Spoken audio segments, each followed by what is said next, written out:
जब हल नाम के इस लड़के को एक 200 क्विंटल की लड़की से प्यार हो जाता है, मुझे समझ नहीं आ रहा कि इस प्यार को मैं क्या नाम दूं। जो लड़का कभी मोटी और बदसूरत लड़कियों की तरफ आंख उठाकर नहीं देखता था, उसे कैसे 5 क्विंटल मोटी औरत से प्यार हो गया, जानेंगे आज की कहानी में। कहानी की शुरुआत में हमें एक आदमी दिखाई देता है जो हॉस्पिटल में बेड पर लेटा हुआ है और उसका अंतिम समय चल रहा है। वो अपने बेटे को पास बुलवाता है और उसे बोलता है, बेटा तुम्हारी माँ से शादी करना मेरी सबसे बड़ी भूल थी। तुम हमेशा सेक्सी और चिकनी लड़कियों के पीछे ही भागोगे, कभी भद्दी लड़कियों की तरफ आंख उठाकर भी नहीं देखोगे। आगे चलकर जब यह लड़का बड़ा होता है तो ये रोज बड़े बड़े पब और बार में जाया करता है, जहाँ पर ये चिकनी चिकनी सेक्सी लड़कियों पर डोरे डालता है। हॉल मोरिको को बताता है, मेरी एक नेबर है जिसे मैं लाइक करता हूँ और मैं उसे डेट करने वाला हूँ। अब अगले दिन रात को हॉल अपनी नेबर जिल से मिलता है और उसे अपनी दिल की बात कह देता है, लेकिन जिल उसके प्रपोजल को ठुकरा देती है। जिल हल से कहती है, तुम मुझे बिल्कुल भी अच्छे नहीं लगते, ऊपर से तुम ईगो वाले भी हो, इसीलिए मैं तुम्हें डेट नहीं कर सकती। ये सुनने के बाद भी हल को उसकी बातों का कुछ बुरा नहीं लगता। हल अगले दिन बड़ी एक्साइटमेंट के साथ अपनी ऑफिस में जाता है क्योंकि आज उसे प्रमोशन मिलने वाला था, लेकिन एंड टाइम पर उसके बॉस उसे बताते हैं कि ये प्रमोशन किसी और को दे दिया गया है। इसके बाद हल थोड़ा सा निराश हो जाता है। जब ये लिफ्ट से उतर रहा होता है तो इसके साथ इसी के ऑफिस का एक लंबा सा आदमी होता है जिससे ये बातें करने लगता है। तभी अचानक से लिफ्ट खराब हो जाती है, इसलिए ये दोनों लिफ्ट में फंस जाते हैं। अब टाइम पास करने के लिए ये दोनों एक दूसरे से बातें करने लगते हैं। हल से बातें करते हुए वो आदमी समझ जाता है कि ये बहुत ही छोटी सोच वाला आदमी है, इसीलिए वो आदमी हल से बोलता है, तुम लड़कियों की बाहरी खूबसूरती को नहीं बल्कि उनकी अंदरूनी खूबसूरती को देखो। इसके बाद ये आदमी हल पर कोई टोना टोटका करता है और एक मंत्र बोलता है, अगड़म बगड़म पगड़म, गंदी भद्दी लड़कियां माल तुझे लगे तगड़म। अब जब हल ऑफिस से बाहर निकलता है तो उसे उसी के ऑफिस की एक लड़की दिखाई देती है जो कि उसके ऑफिस की सबसे भद्दी लड़की थी, लेकिन वो हल को काफी ज्यादा अच्छी लग रही थी, इसीलिए हल उसके साथ टैक्सी शेयर करता है। रास्ते में हल उसे बहुत ज़्यादा घूर रहा था, इसीलिए वो लड़की हल से पूछती है, रोज़ तो तुम मुझे ज़रा भी भाव नहीं देते थे, आज इतना क्यों घूर रहे हो। तब हल उसे बताता है, आज तुम मुझे बहुत अच्छी लग रही हो और क्या तुम मुझे अपना व्हाट्सएप नंबर दे सकती हो। इसके बाद वो लड़की खुश होकर उसे अपना व्हाट्सएप नंबर दे देती है। अब रात में हल रोज की तरह अपने दोस्त के साथ क्लब में लड़कियों को ताड़ने आ जाता है। आज हल को क्लब की हर एक मोटी और भद्दी लड़की हॉट एंड सेक्सी लग रही थी, इसीलिए ये उन मोटी और भद्दी लड़कियों के साथ नैन मटक्का करने लगता है। जब उसका दोस्त वॉशरूम से वापस आता है तब वो हल को मोटी और बदसूरत लड़कियों के साथ डांस करते हुए देखता है। तब उसे बहुत अजीब लगता है। वो सोचता है, आज इसे क्या हो गया है भाई, ये शाही पनीर छोड़कर कद्दू के पीछे क्यों पड़ा हुआ है। हल की नेबर जिल भी उसी क्लब में आती है जो कि हल को मोटी लड़कियों के साथ डांस करते हुए देखती है, तो उसे थोड़ी सी जलन फील होती है। अगले दिन हल जब गाड़ी चला रहा होता है तभी उसे एक बहुत ही खूबसूरत लड़की दिखती है जिसके पीछे पीछे वो एक शॉपिंग मॉल तक चला जाता है। असल में इस लड़की का नाम रोजली था।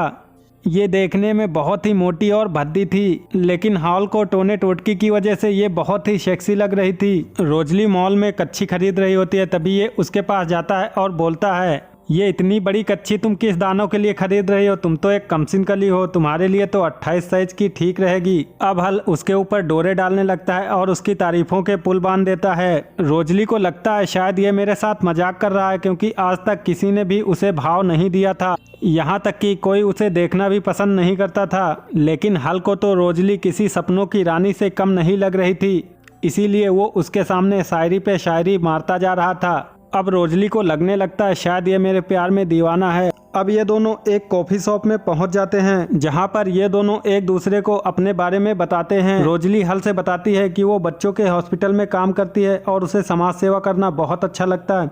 रोजली की ये बातें सुनने के बाद हल पूरी तरीके से उसके प्यार में पागल हो जाता है। साथ ही हल को ये भी पता चलता है कि वो जिस कंपनी में काम करता है रोजली उसके मालिक की बेटी है। अब अचानक से रोजली जिस कुर्सी पर बैठी होती है वो कुर्सी टूट जाती है। इसके बाद हल उस रेस्टोरेंट के मालिक पर बहुत ज़्यादा चिल्लाता है। इस डेट के बाद हल रोजली से दोबारा डेट पर चलने के लिए पूछता है।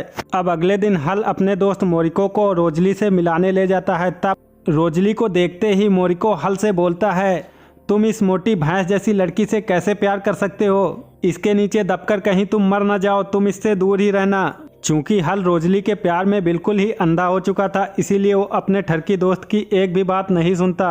अब रोजली हल को अपने हॉस्पिटल में ले जाती है जहां पर वो बच्चों की देख रेख किया करती थी। ये सभी बच्चे बीमार, अपाहिज और अपंग थे। लेकिन हल को तो ये सारे बच्चे बहुत खूबसूरत लग रहे थे, इसीलिए वो इन बच्चों के साथ खेलने लगता है। हल का बच्चों के साथ ये बिहेवियर देखकर रोजली उससे और भी ज्यादा इम्प्रेस्ड हो जाती है। अब अगले दिन हल रोजली को अपने घर ले जाता है, तभी उसकी नेबर जिल उसके पास आ जाती है। जिल हल से बोलती है, तुम इस मोटी कद्दू को कहाँ से उठा लाया यार? तो हल जिल से बोलता है, ये मेरे सपनों की रानी है और मैं इससे बहुत प्यार करता हूँ। यह सुनने के बाद जिल अंदर से जल जाती है। अब हल रोजली से अंदर चलने के लिए बोलता है, लेकिन रोजली अंदर जाने से मना कर देती है क्योंकि उसे डर था हल उसे अकेला पाकर कहीं उसकी कच्छी ना उतार दे। हल बहुत फंडे आजमाता है लेकिन रोजली वहां से चली जाती है। अब इसके बाद से ये दोनों एक दूसरे के साथ बहुत ज्यादा घूमने फिरने लगते हैं। एक दिन जब ये दोनों नाव चला रहे होते हैं तो रोजली के भारी भरकम शरीर की वजह से हल आगे की तरफ झुका रहता है। अब एक दिन रोजली हल को अपने घर ले जाती है और अपने माता पिता से मिलाती है। हल रोजली की माँ को देखकर एक गलत शब्द बोल देता है। वो बोलता है रोजली का हॉट फिगर उसकी माँ से मिला है, जबकि उसकी माँ काफी पतली और स्लिम थी। खाना खाने के बाद हल जब रोजली के पिता के साथ अकेला बैठा होता है तो रोजली का पिता हल से पूछता है, हल तुम सच बताओ, क्या तुम मेरी बेटी से प्यार करते हो या फिर कंपनी में प्रमोशन पाने के लिए ऐसा कर रहे हो? तब हल को बहुत ज्यादा गुस्सा आता है। वो बोलता है, मैं रोजली से सच्चा प्यार करता हूँ, मुझे तुम्हारी कंपनी की कोई जरूरत नहीं। तुम चाहो तो आज ही मुझे कंपनी से निकाल दो। अब उसी रात हल रोजली को अपने घर ले जाता है, जहां पर वो पहली बार रोजली की कच्छी को उतारता है। अगली सुबह जिल रोजली को हल के घर से निकलते हुए देख लेती है, जिसके बाद वो समझ जाती है कि कल रात को हल के घर पर क्या हुआ था। अब हल का ऐसी बदसूरत लड़की से प्यार करना जिल को बुरा लग रहा था, इसीलिए वो हल पर डोरे डालने लगती है। जिल रात में हल को वीडियो गेम खेलने के लिए इनवाइट करती है, लेकिन हल उसे साफ मना कर देता है, जिसके बाद तो जिल को और भी ज्यादा बुरा लगता है। हल का ठरकी दोस्त मोरिको भी हल के ऐसी मोटी और बदसूरत लड़की से प्यार करने से परेशान था और वो जानना चाहता था कि हल भला अचानक से क्यों ऐसी मोटी लड़की के पीछे पड़ गया। तब हल उसे उस दिन लिफ्ट वाले इंसिडेंट के बारे में बताता है। अब हल का दोस्त उस लिफ्ट वाले आदमी के पास पहुंच जाता है और उससे पूछता है, तुमने हल पर कौन सा टोटका कर दिया है कि वो एक मोटी भैंस लड़की से प्यार करने लगा है? पहले तो वो उसे कुछ नहीं बताता, लेकिन जब वो बहुत गिड़गिड़ाता है तब वो उसे बता देता है। साथ ही साथ वो उसे उस टोने टोटके को उतारने का एक उपाय भी बताता है। वो आदमी हल के दोस्त से बोलता है कि अगर तुम्हारे दोस्त पर से इस टोटके को उतारना है तो उससे सैलो हल बुलवाना पड़ेगा, तभी उससे ये टोना टोटका हटेगा। उधर हल रोजली के साथ एक रेस्टोरेंट में बैठा हुआ था, तभी रोजली के वजन से एक और कुर्सी टूट जाती है। अब हल रेस्टोरेंट की मैनेजर पर चिल्लाने जाता है, लेकिन तभी उसके ठरकी दोस्त मोरिको का कॉल आ जाता है। मोरिको उससे सैलो हल बोलने के लिए कहता है।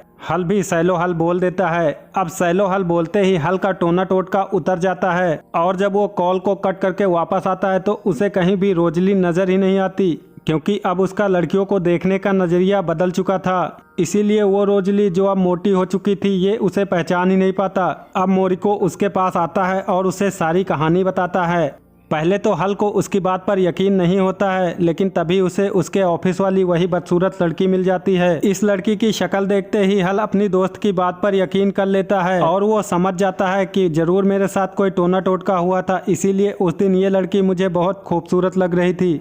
अब इसके बाद से हल रोजली से मिलना बंद कर देता है और अपने काम में बिजी हो जाता है। अब एक दिन हल की नेबर जिल उसे खाने के लिए एक रेस्टोरेंट में ले जाती है, जहां पर ये उससे बोलती है कि ये उसके बदले हुए बर्ताव के कारण उससे प्यार करने लगी है और उसका हाथ पकड़ लेती है। तभी हल को एहसास होता है कि वो जिल से नहीं रोजली से प्यार करता है। अब रोजली भी यहाँ पर अपनी फैमिली के साथ आ जाती है। जब वो हल को दूसरी लड़की का हाथ पकड़े हुए देखती है तो उसे बुरा लगता है। हल रोजली के पास से ही निकलता है, लेकिन उसे पहचान नहीं पाता। दरअसल हल रोजली को कॉल करने के लिए ही जा रहा था। हल रोजली को कॉल करने के बाद उसे अपने दिल की बात बता देता है, लेकिन रोजली ने उसे दूसरी लड़की का हाथ पकड़े हुए देखा था, इसीलिए वो उससे ब्रेकअप कर लेती है। अब आगे हल रोजली से मिलने की बहुत कोशिश करता है।